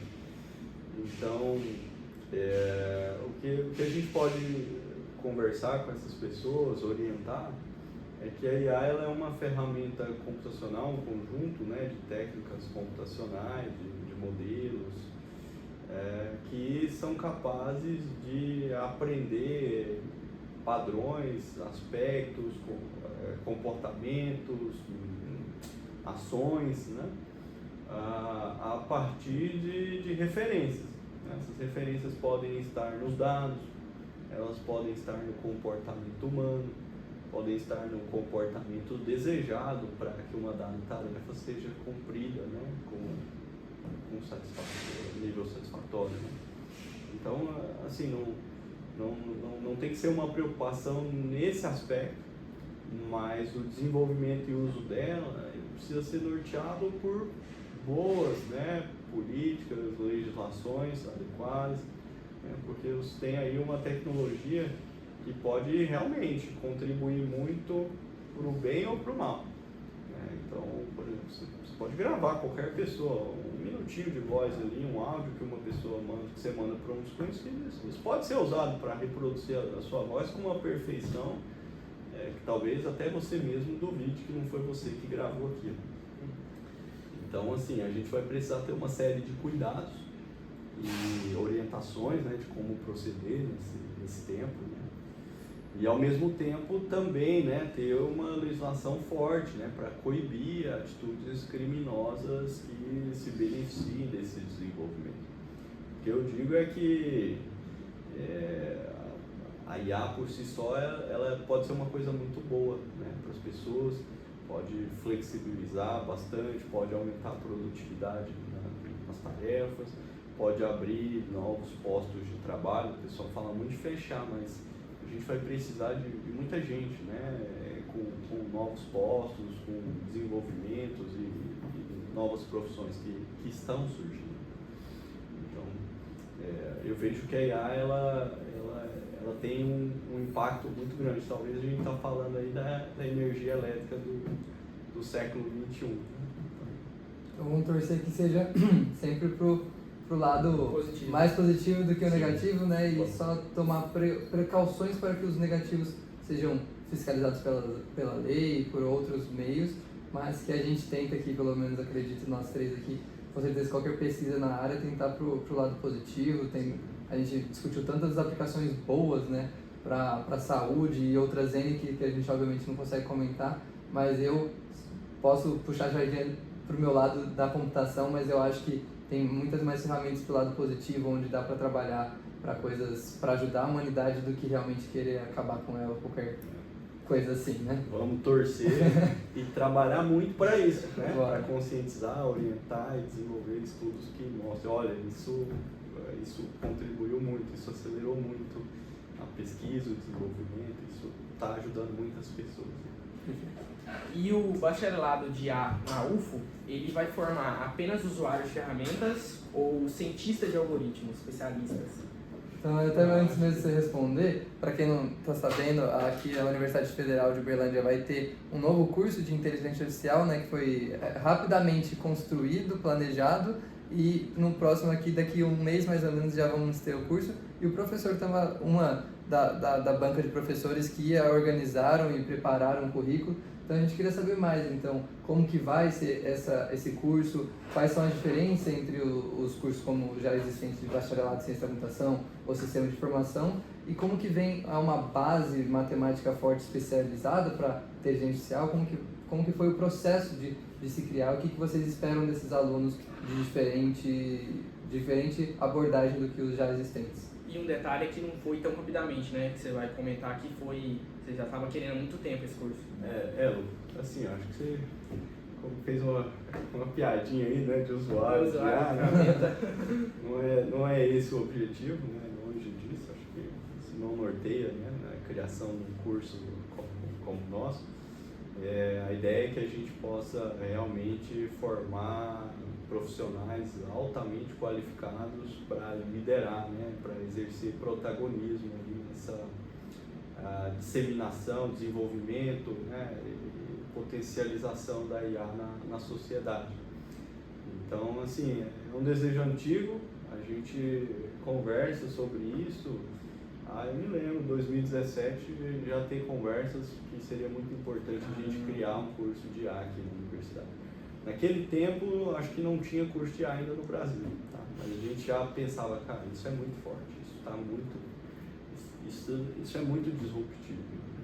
Assim, as outras áreas ainda não conseguiram, acho que não tinha estourado, né? 2017, se a gente pensar, foi o ano que saiu o paper do Transformers, que é um dos principais componentes por trás do ChatGPT. Quem era da área outras viu, LLM. mas quem não era da área foi só um artigo qualquer, vamos dizer assim, né? Até explodir Acho que todas. tem um delayzinho também, né, para se popularizar, para ser bem citado e tal, né? Para sair do domínio só de línguas, né, do contexto de texto. Mas a gente já pensava que isso poderia ser muito forte.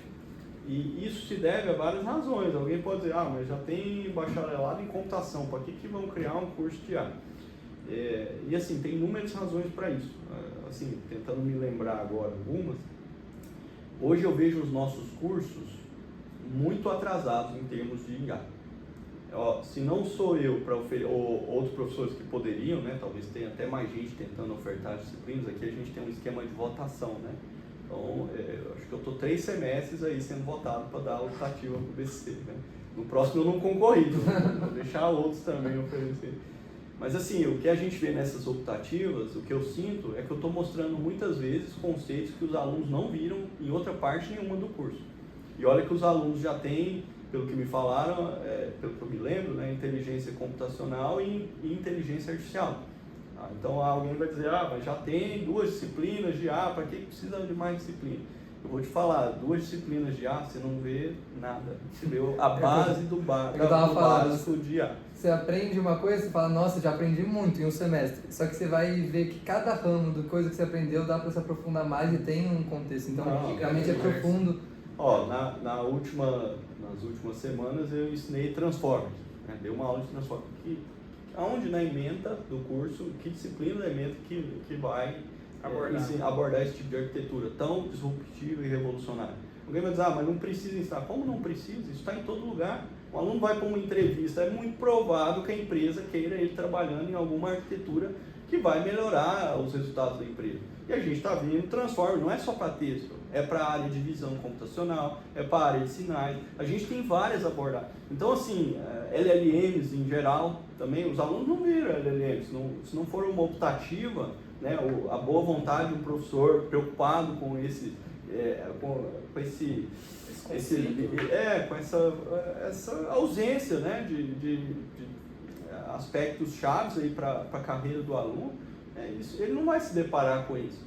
Então, o que a gente tem? Né? A gente tem um curso que é pensado, mas poderia incluir isso no curso de bacharelado em ciência da computação? Só se fosse 8 anos de curso. 8 anos, ou se a gente começasse a avaliar as disciplinas ali.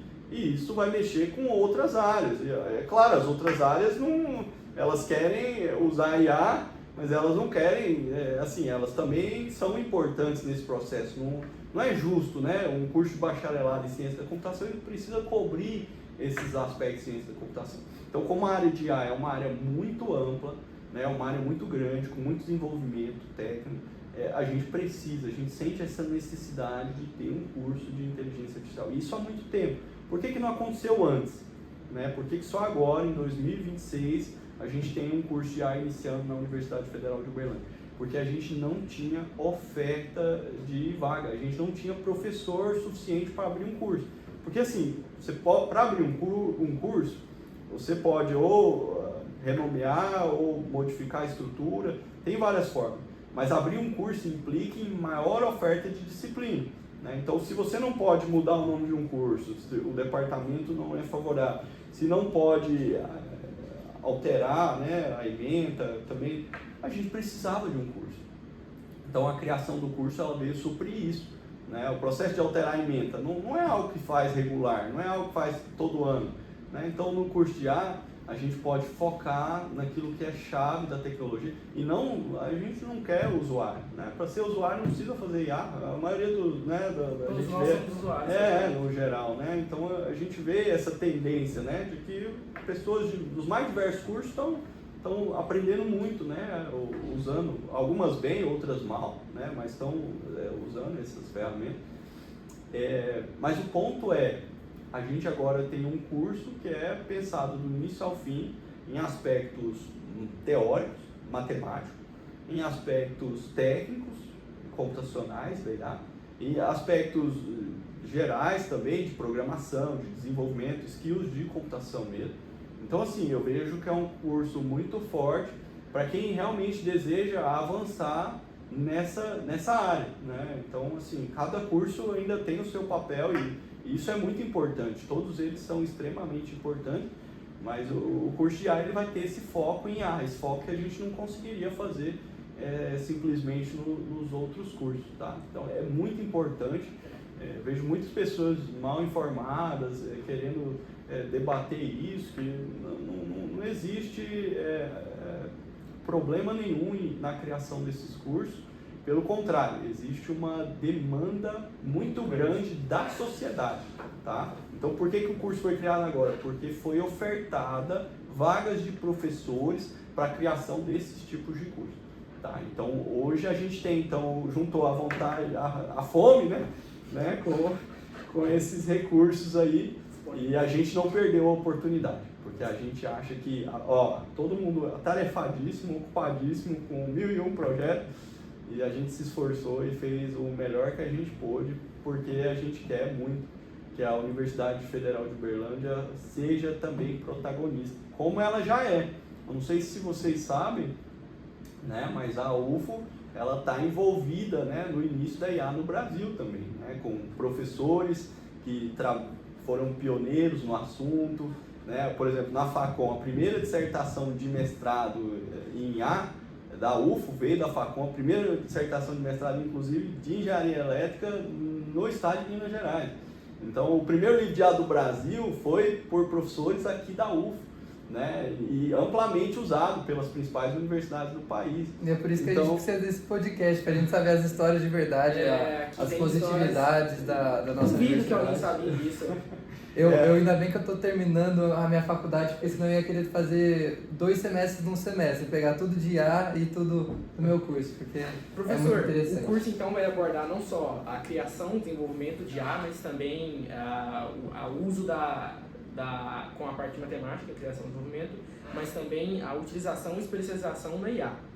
E também outra pergunta quando uma pessoa debate dessa forma que não é necessário, nas empresas, como você citou, e eu também acredito muito, que você é contratado para um papel na área de tecnologia, mas se você sabe inovação, isso implementa muito na empresa, você é muito reconhecido. Então, eu acredito que quem vai fazer esse curso vê muito isso, essa parte de inovação, de ajudar a empresa com inovações.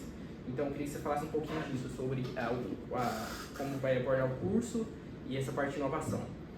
Assim, eu me sinto privilegiado e assim, eu não sei, né? Eu já vi alunos elogiando muito, outros não tão satisfeitos, né? Mas eu me sinto muito bem aqui no nosso departamento, é um departamento muito forte. Então, assim, a gente tranquilamente top 20 no Brasil, talvez top mais, até menos do que top 20, top 15, top 10. Não, teria que olhar, né, bem, não quero ser injusto, mas top 20 eu fico muito tranquilo de dizer. Então a nossa formação ela é uma formação muito boa, tá? Talvez seja o nível de exigência seja razoável, né? Mas justamente vislumbrando o potencial de que vocês possam transformar. Nossos alunos, pessoal, eles são bem recebidos em qualquer lugar do mundo, né? Então a gente tem notícia, conversa, então a gente fica muito satisfeito, tá, com a formação que a gente oferece.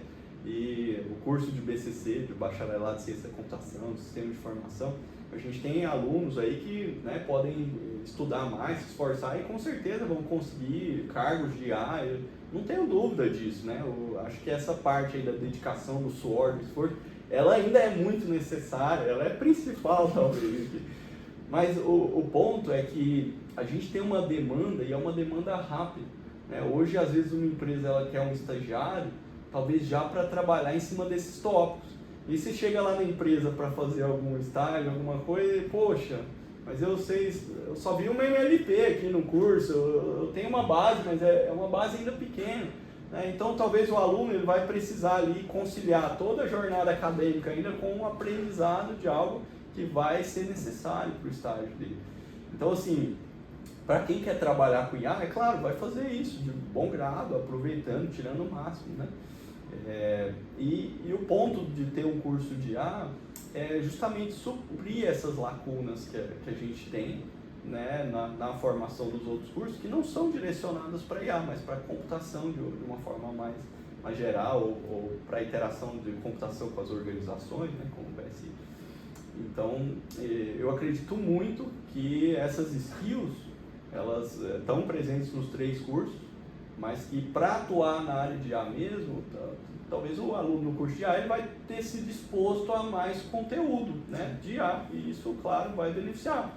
Mas isso não significa em momento algum que ele vai exercer sozinho o protagonismo nessa área. E isso não é nada. Se ele não tiver o empenho e o esforço de outro aluno, de outra área, que quer muito aprender aquilo, que quer muito trabalhar com aquilo. Muita gente como pessoas da matemática ou da estatística vão também para a modelagem matemática em IA também. Nunca é um caminho linear até chegar no exercer o curso ou exercer, na verdade, a função de IA. E esse é um ponto legal que você tocou, porque a gente criou o curso com o propósito de permitir que o aluno ele seja...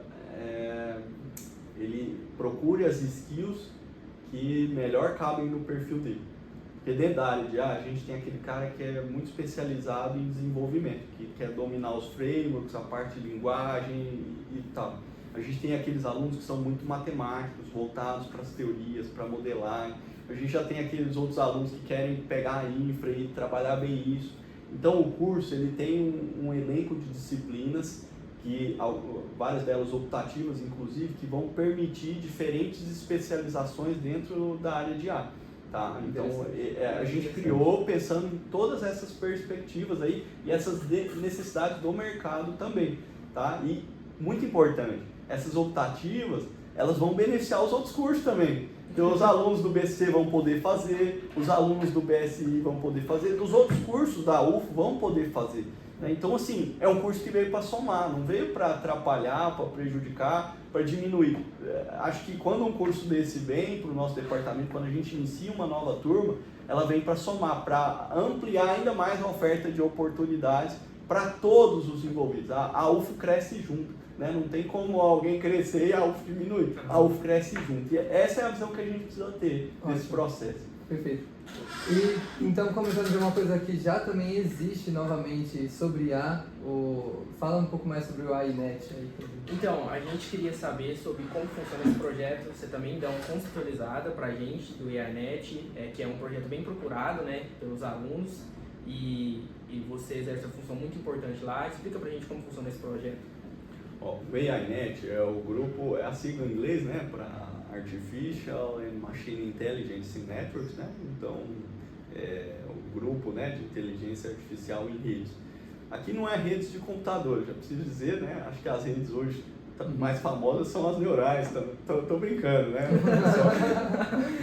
Mas, assim, eu gosto muito delas, né? Desse termo de redes, né? Porque eu acho que tudo pode ser transformado numa rede, né? Então, é muito disso que a gente faz com as abordagens de aprendizado em gráfico.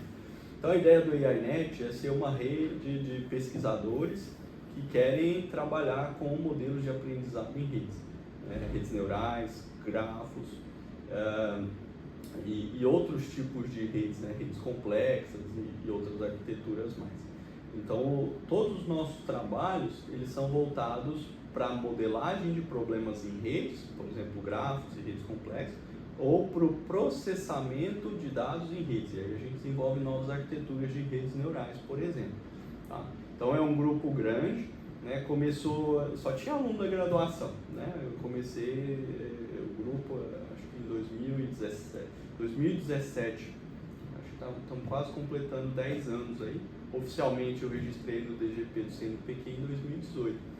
E desde então a gente formou já dezenas de alunos, né, de pesquisadores, né, da graduação, de mestrado, e temos formado também alunos de doutorado.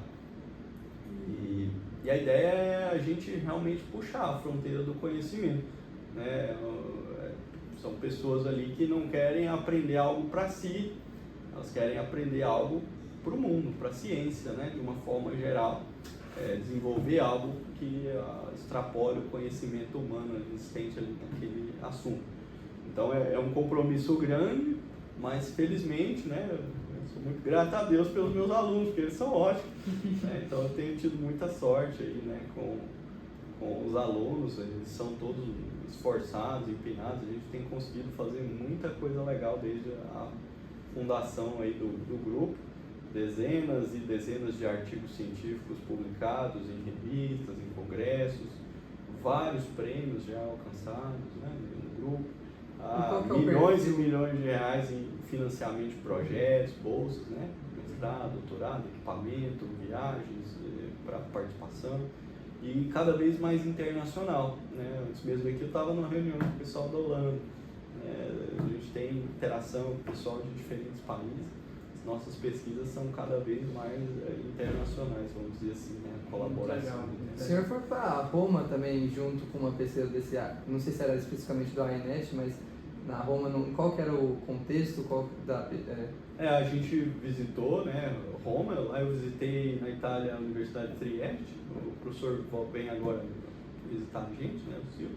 Visitei também a Universidade Sapienza de Roma, é uma das universidades, talvez seja a mais antiga do mundo, uma das mais antigas do mundo, né?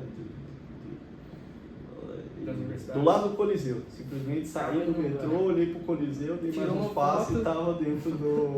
Verdade, bem lembrado. Tirei uma foto e aí entrou na universidade. Entrei lá para conhecer o pessoal, conversar melhor com eles, né? Conhecer a universidade. E também participamos do IJCNN nessa ocasião, International Joint Conference on Neural Networks, que é um dos eventos mais tradicionais de redes neurais, né? Um evento assim bem consolidado, do topo, e apresentando 2 projetos, né? 2 artigos científicos do nosso grupo de pesquisa, um do Ricardo, né? Que o Ricardo deu a dissertação de mestrado dele, que é o VIS-G2, que a gente comentou agora há pouco. Sim. E o outro da parte de EEG, né, que é o João Ludovico, a parte de a gente desenvolveu um transformer para processamento de sinais de EEG com um altíssimo desempenho, também fui apresentar esses trabalhos lá. Então assim, a gente tem conseguido aí bons resultados com as pesquisas, tem sido muito legal. E esse ano talvez a gente vá de novo, esse ano vai ser em Maastricht. Maravilha, então. Convido o pessoal aí também para acompanhar, né? É um evento muito forte, né? Se você quer trabalhar com IA, pode ser uma boa oportunidade. Vamos esperar que tenha divulgações para a gente ficar sabendo desse tipo de coisa, né? E daí aproveitar, já que não tem, eu acho que como quem está assistindo não está tipo, curioso, pelo menos quem é daqui do curso, qual o perfil da pessoa que você quer para esse grupo do AENET? Como a pessoa pode participar ou chamar você para conseguir participar do grupo? Como funciona esse processo? Quer dizer, você prefere um GitHub cheio de projetos ou uma base, alguém que tem uma base boa em teoria de álgebra linear, teoria dos grafos? Boa pergunta, né? Assim, eu acho que o ponto principal é a pessoa ter esse compromisso de fazer algo não para ela, né? Eu não quero aprender para mim ficar melhor, para eu me desenvolver, né? Na verdade, para eu ficar melhor, para eu me desenvolver. Eu quero para poder gerar conhecimento novo. Essa é uma abordagem muito diferente, né? Às vezes chega muito aluno, professor, eu quero dominar isso aqui porque eu vou usar no meu trabalho. E a ciência ela não pode estar associada com essa perspectiva. Isso é pouco, sabe? Ajudar só no trabalho. Individualismo, né? O forte da ciência é construir algo que possa ajudar a sociedade como um todo, né? Uma teoria, uma formulação. Então, precisa ter bastante comprometimento, né? Em fazer um trabalho de excelência. É isso que é o principal ponto que eu peço, né? Que a gente fique forte até o fim para fazer uma pesquisa de bons resultados, que agregue a literatura, né? Que as pessoas vão poder comentar, ler e falar, puxa vida, muito interessante isso, eu nunca tinha pensado dessa forma, isso pode me ajudar com essa ou essa outra resolução. E assim, GitHub cheio de projetos, isso é bacana, né? É legal, mostra que o aluno está se dedicando, né? Também, isso é um ponto interessante. A parte técnica também é muito importante, né? Não ter medo de umas equações matemáticas, né? Então é importante olhar para as equações e falar, opa, agora é minha chance de aprender essa equação, de entender o que ela significa. E não falar, poxa, deixa eu passar correndo aqui que eu não quero entender essas contas aqui. Né? Então, acho que esse é o perfil, né? Principal é esse, né? De alguém que quer de fato investigar, Se a pessoa for boa para programar, para desenvolver, melhor ainda, né? Então, acho que em linhas gerais seria isso. Hoje a gente usa muito Python, PyTorch, desenvolve muita coisa, né, dentro desses frameworks. A parte de grafo, a gente modela muita coisa de redes complexas. Então acho que essas são algumas skills desejáveis, eu diria. Não requisitos, mas desejáveis. E no fim, assim, é isso, né? O compromisso acho que ainda é o ponto principal. E a gente costuma avaliar o compromisso no que o aluno já teve chance de demonstrar compromisso, né? Com o curso de graduação, às vezes com uma disciplina que cursou com a gente. Né? Às vezes o aluno mostra que ele consegue se organizar, consegue fazer as coisas, atender bem as demandas. Isso é um ponto legal. Então, assim, hoje a gente tem muitos alunos de mestrado e doutorado, tem poucas vagas, né, para graduação. E, assim, um bom caminho é fazer uma disciplina com a gente, né, comigo, né, conversar um pouquinho, e a gente interagir. A gente sempre está de olho aí nos talentos aí da universidade, a gente tem muitos, né, e qualquer um que tiver interesse, que quiser saber mais, né, pode me procurar na minha sala, né, às vezes o e-mail fica um pouquinho perdido lá, né, pode chamar no chat lá do Teams também, ou depois se o pessoal puder deixar o e-mail na descrição também. Deixar o e-mail, mas daí já ou vem a dica também de preferencialmente no Teams ou coisas assim mais presencial, porque a caixa não deve parar de vir mensagem. Então vamos agora para o nosso bloco final, encerramento aqui do nosso podcast, primeiro episódio. Eu queria saber se você fosse receber alguma dica para você do passado na sua graduação ou no mestrado, aquele antigo você que você daria para alguém de hoje para, tipo assim, se a pessoa tem essa mesma tendência que você falou que a professora um dia te deu para falar assim, você tem esse aspecto da ciência, você parece se dar bem com isso, o que você daria de dica para a pessoa que ainda está muitas vezes na dúvida, porque está na graduação, ainda aprendendo na área, que quer participar, ou se está na dúvida se serve para mestrado, se serve para doutorado, se serve até mesmo para o ramo de IA como um todo? Que tipo de dica, o comentário fala, qualquer que seja, você daria para um aluno hoje? Nossa, é profundo. Pensar, né? É profundo. Assim, eu vejo que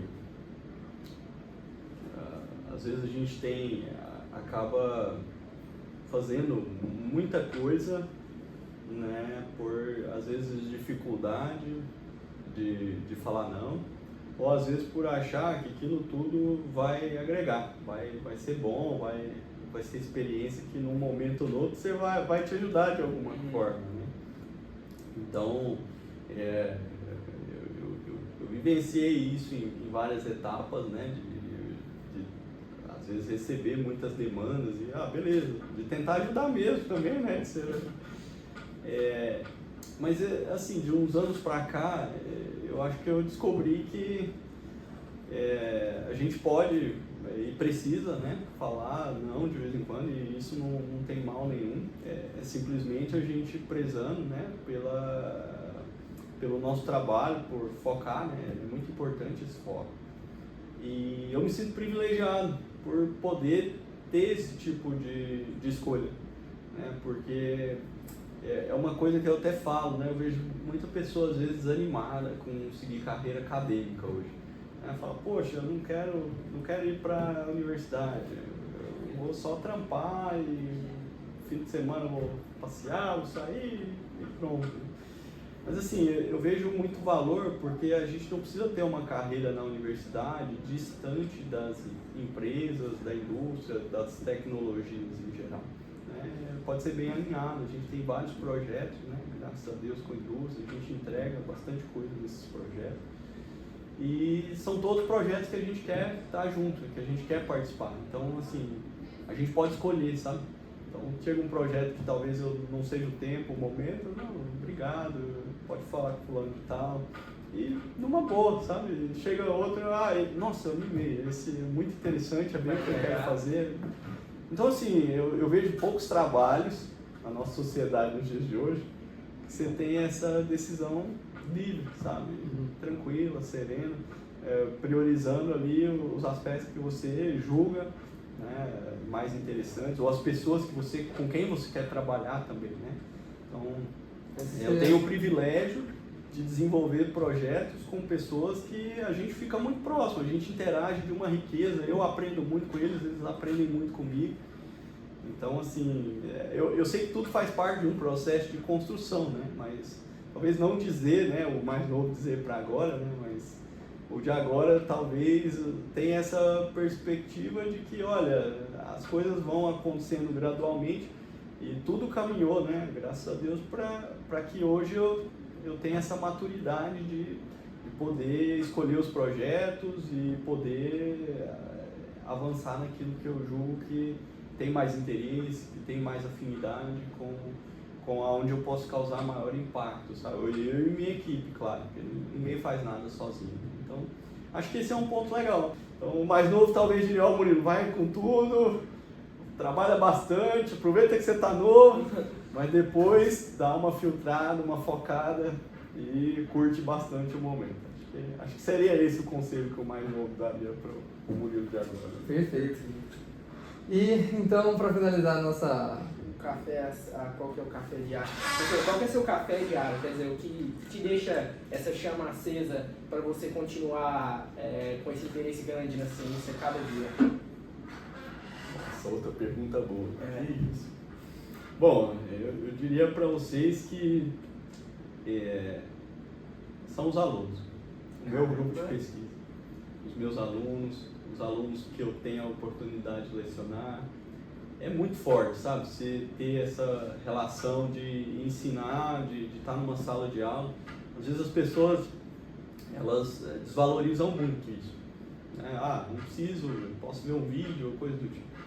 E eu não concordo nada com isso. Porque assim, se o que eu for ensinar, se eu puder ver um vídeo rapidinho e entender, não estou fazendo o meu papel.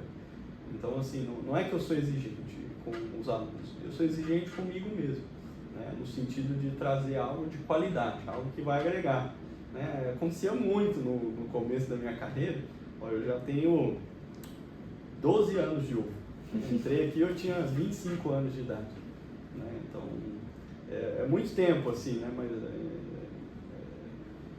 é uma caminhada, né? E eu vi os alunos às vezes reclamando a forma, né, da exigência nas disciplinas, né? Alguns alunos, puxa professor, mas mais um trabalho, mais uma prova, coisa do tipo, mas professor, mas você corrige o relatório, ninguém corrige esses relatórios, como é que você faz isso? E no fim, o que acontecia? Esse aluno queria fazer TCC comigo.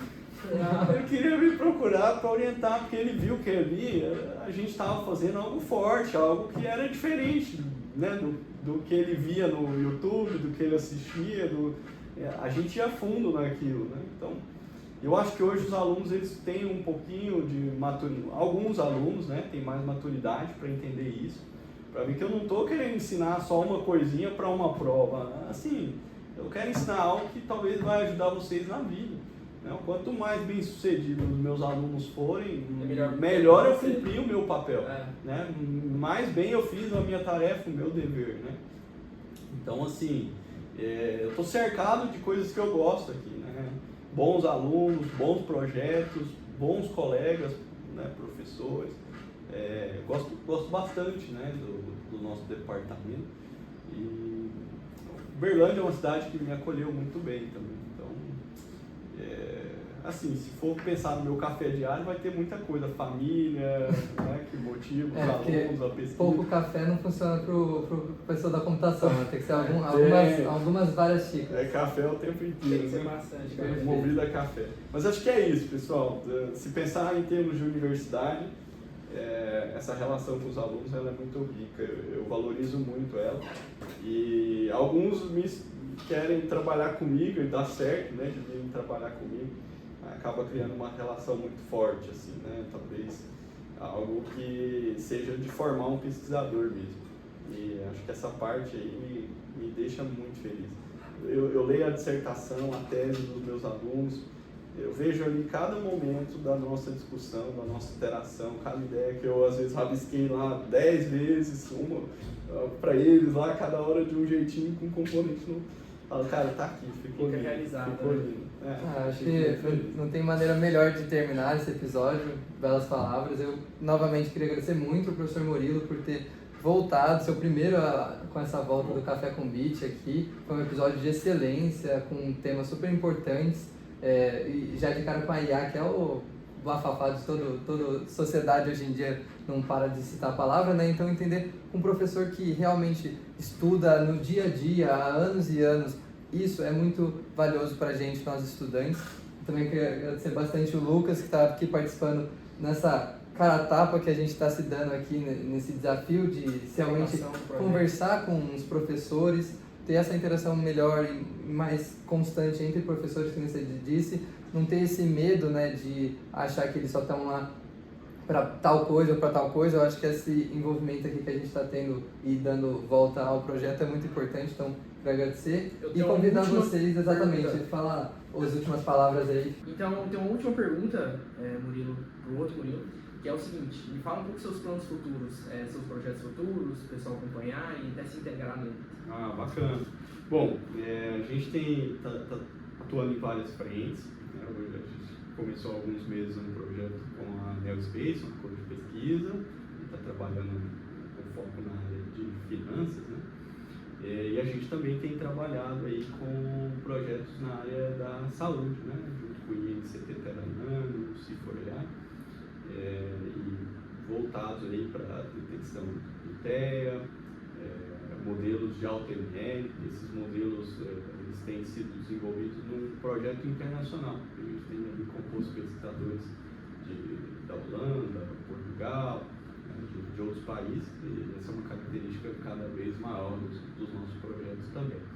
Então, muitos deles estão em fase de revisão, tá? A gente deve ter vários papers em fase de review nesse momento, e a gente vai ficar muito feliz de compartilhar, né, assim que eles forem publicados também. A gente criou novos frameworks de AutoML para essa parte de fotônica, de escolha automática de modelos, uma nova arquitetura Transformer também, né, que tem algumas características salientes ali, interregião. Não dá para falar muito porque ainda não está publicado, mas a gente está forte, a gente tem um grupo bem bacana e no mais são esses tópicos aí que a gente tem puxado, né? Alguns outros ali, mas os principais são esses. Perfeito. Mais uma vez a gente agradece a sua presença, agradece a presença do Murilo, que organizou grande parte do projeto. Então, você pode dar os avisos para a gente. Eu queria saber, então, alguma mensagem final para finalizar aí pro pessoal de casa. Agradecer vocês pelo convite, né? Agradecer o pessoal aí que está assistindo a gente.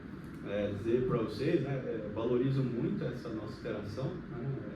É importante essa troca aí de conhecimento, de informação, e muito importante também difundir isso para as pessoas, né? Acho que é um projeto muito bacana. Desejo muita sorte, muito sucesso aí para vocês na sequência, né, do Café com Beat.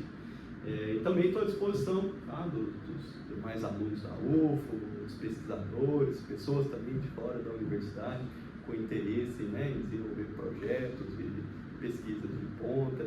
Tá? Estou sempre à disposição aí, pessoal. Muito obrigado. Muito obrigado a você. Então esse foi o nosso primeiro episódio de volta do Café com Beat. Espero que tenham gostado e peço que deixem um like aqui no vídeo do YouTube. Se você está ouvindo no Spotify também, ative o sininho para não perder nenhum outro episódio. Siga a gente no Instagram, também vai estar na descrição para você acompanhar também a versão resumida, quem será o próximo episódio, e ficar atenado nesse projeto que a gente está fazendo com tanto carinho para vocês, nossos ouvintes. Então agradecer a todos vocês, obrigado e até a próxima.